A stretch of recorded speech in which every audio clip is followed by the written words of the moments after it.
If you guys were tuned in the past night or so, we actually stayed up late, dropped the initial release of the 2024 order banks opening, and it has come true. You can now call your dealership, order a 2024 Wrangler, but there's a few things that we don't quite know yet. In this video, we're going to talk about what we do know about the 2024 Wrangler, what we don't know yet, and what I expect to come here in the next few weeks, and probably some reasons why people are holding off a little bit on ordering. This is going to be a fun video. Let's get right into it. So to start things off, I actually did message our good friend Lindsay Aldridge down at Dan Cummins Chrysler Dodge Jeep Ram. She gave me some of the down low on what's going on, and when I say that, she gave me information as if I was calling to place the order on one of these. So giving me what the package contents are, what colors are available, what she's seeing on the back end as if I was going to order one, and then what she's also not seeing on the back end. It was very interesting for me to get some of the information but not get a whole ton of it. The one thing that I kept reading in the comments last night and even today on Facebook and on JL Wrangler forum, people are like, this isn't true, this is just a big rumor, you know, yada yada yada. Well, I've got screenshots of the 2024 Wrangler, and you can most definitely order one right now. So for those of you that are calling dealerships that say you can't, I'd probably recommend finding a new dealership, and if you call Dan Cummins and work with Lindsay, definitely let us know, because that's who we recommend going with.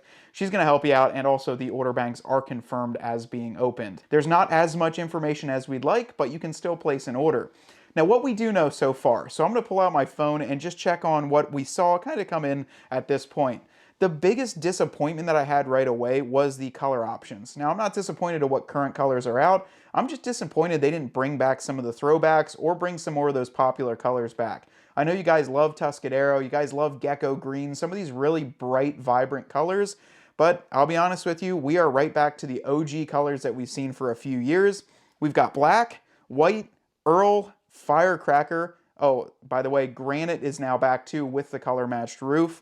High Velocity, which is what I own, Hydro Blue, Sarge Green, and Silver Zenith. So all of those colors are returned for the 2024 model year, but nothing really unique. I mean, we had that for the 2023. Most of them were around for 22, and most of them have been around since 2018. So I would have expected maybe a little bit different of a color choice, or maybe some special edition for the 24 with the refresh, but we're not seeing anything like that. The 4xEs. So as I was talking to Lindsay, the 4xEs kind of came and went on the website. We weren't able to actually see what was available to order, but the rumor that the Sport S 4xE is coming out will more than likely come true. We couldn't verify that because, like I said, it is the first day of the order banks open, so everything is kind of just playing around a little bit with itself until it can actually be all activated.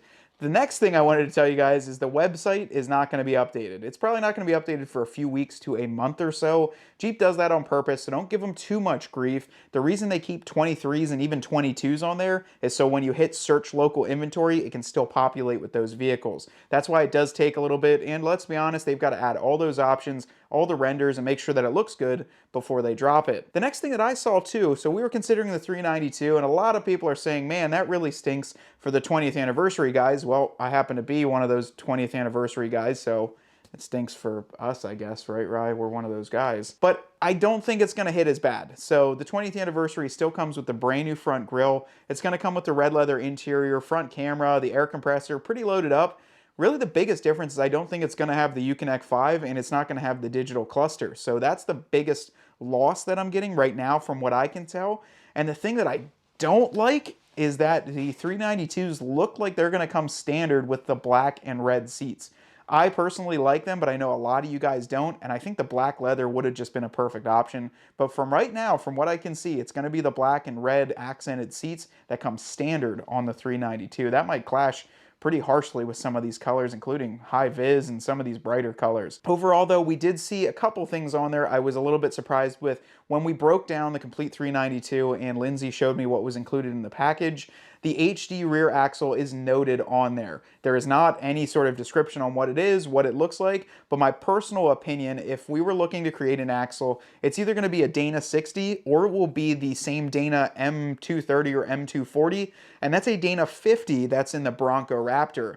You guys have got to think the Bronco Raptor and the regular Bronco shares the same or similar rear axles. They're very close in stature, and if you're going to use a larger axle that can support more weight, more power, you're going to use that Dana 50, which is in the back of the Raptor or Bronco Raptor. Just wanted to mention though, we did see the breakdown of that 2TY Rubicon configuration. To me, it just looks like a fully loaded up Rubicon with the standard engine. So I'm talking color match fenders, LEDs, color match top, fully loaded steel bumpers, the fully loaded interior with the Napa leather, front camera, the whole works on that, which I personally, when I used to work and order these, I would get a lot of those. So folks that wanted a fully loaded up and fully dressed Rubicon, that's what they would order. The one thing I didn't see in that breakdown or the description of what's included was ventilated seats or the new style seats. So I'm wondering if they're changing the bolster, if they're adding ventilated seats, because personally I didn't see anywhere in the notation in the 2TY or the 392 of any ventilated seats. That is something that I would have loved to see, or at least some power seats, but we're gonna know here in the next few days. So I would say this was almost a soft release on the Dealer Connect side, meaning that you can order it.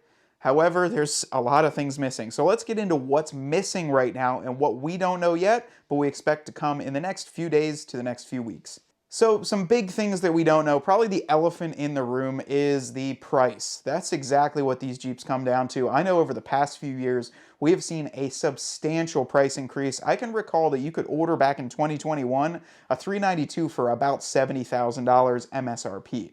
Now they're base starting at $82,995. So we have seen an incredible increase in just 3 model years, the 21 to the 23. So I'd imagine with the 24 and all the new tech that that's going to hold, it's going to have a price increase, and we don't know what it is yet. So you can go on, you can order, you can call your dealer, you can place the order for the vehicle, but there is absolutely no pricing listed, invoice, MSRP, nothing as of this moment, which for me, that's a little bit scary.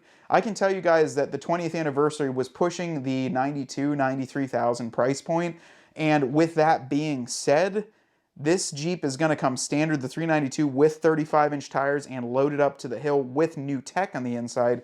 I'm thinking it's probably going to be close to $100,000 for a 392 if I had to put my money on it. If you guys order one though today, you're not going to know how much it's going to cost. For some of those watching, that's no problem, but for those like me, I really need to watch my pennies and exactly where I'm pushing this towards to make sure that I've got a comfortable payment, and also I know what I'm getting myself into. That's a big downplay for me, and probably a reason a lot of people aren't pulling the trigger quite yet is because the prices aren't posted. So you're gonna have to figure out if it's worth potentially a couple grand more than what you were gonna pay last year, or if you wanna wait until those prices are available. The second one to back up the pricing, so we don't know what the interior looks like, nor do we know how much it costs. So it's like buying a house without seeing pictures of it, and then also without knowing the price of it. I mean, it just doesn't make sense. We don't know what the interior looks like. We don't know if the seats are upgraded. We don't know if there's anything else changed on the inside. All we know is we can order it. I'm expecting this to change in the next few days, so if you guys are just holding off for a bit, I would say it's going to come in just a few days, so don't worry too much. I would say that once it is released, if you love it, go ahead and place your order. If you don't place an order yet until you see what the inside looks like and how much it costs. That we don't know yet. We also don't know what that HD rear axle. We haven't heard anything more about that 4xe plug-in capability to run at exterior power sources. And honestly, we just don't know what the vehicle overall looks like. So we're hoping in the next few days, whether they reveal it, maybe even at Easter Jeep Safari, there'll be some in person. We don't know what it looks like, and that is something that we are crucially waiting on here to decide whether or not maybe we pull the trigger for Ryan on another Jeep. Maybe we'll get a two-door if it's all redesigned. That would be pretty cool. And the base ones don't come with forward collision and all that. So they have listened, and they didn't get all the gadgets on the base ones, but all the rest of the vehicles are going to come standard with forward collision warning and that adaptive cruise control, as it's going to become a safety standard for 2024. That's my biggest fear with these Wranglers, is they're going to be eaten up by safety standards before long, and we're going to have a lot of gadgets in there, if not, too many, that make it kind of go away from what a Wrangler used to be. I'll be honest with you guys, that high velocity Jeep that they kind of leaked press photos of, I think that was on purpose to get people talking about what was to come, or someone did honestly slip it up and reveal it. It had a 20th anniversary badge, but you can't get that in the high velocity, so it probably was a complete test unit. The other thing that I'm really kind of considering is, we keep making the mention that this is going to be the last year for the 392. They can't continue it.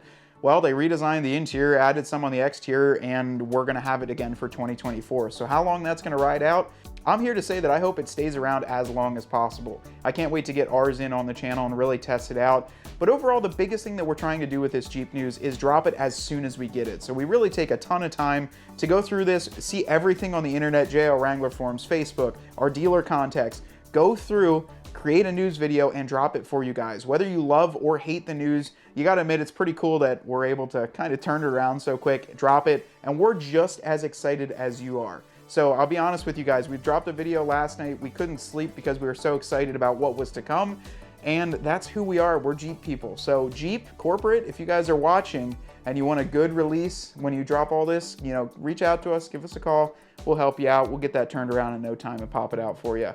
Anyways, guys, all jokes aside, thank you so much for joining the channel. Thanks so much for watching this. If you're a first-time viewer, make sure to subscribe. Go through some of our older videos. I'm sure you'll love the content, and we hope to have you around for the ride. Until next time, though, I'm Matt with Dirt Road Cred, and I want you to get out there and earn yours.